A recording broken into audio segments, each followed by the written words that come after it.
எல்லாமே வீடியோ எடுத்துட்டு அதுக்கப்புறம் பார்த்தீங்கன்னா சந்தைக்கறி சாப்பாடு போடக்கூடிய அந்த இடத்துக்குள்ள வந்துட்டேங்க. ஸோ உள்ள வரும்போதே பார்த்தீங்க அப்படின்னா பயங்கர க்ரௌடா இருந்துச்சு. நம்ம ஒரு 10 நிமிஷம் லைன்ல நின்று அதுக்கப்புறம் மக்கள்லாம் எந்திரிச்சதுக்கு அப்புறம் தான் சாப்பிட்ற மாதிரி இருக்கும். ஸோ ஒரு வந்து கறி விருந்துக்கு போனோம்னா எப்படி இருக்குமோ பந்தியா சாப்பாடு போடுவாங்களோ, ஸோ அதே மாதிரி தான் இங்கேயும் வந்து போடுறாங்க.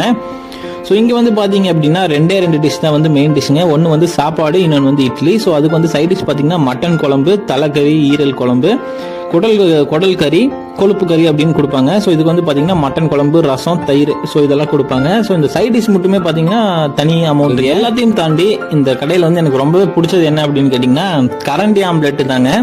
ஸோ கரண்டியில் வந்து பார்த்தீங்க அப்படின்னா ஆம்லெட் மாதிரி சொல்லி போடுறாங்க. ஸோ அதுவுமே ரொம்பவே நல்லா இருந்தது. இந்த சந்தையை பொறுத்த வரைக்கும் பார்த்தீங்கன்னா ஆட்டு வியாபாரிகள் மட்டுமே வந்து சாப்பிட்டு போகிற ஒரு சந்தை இல்லைங்க.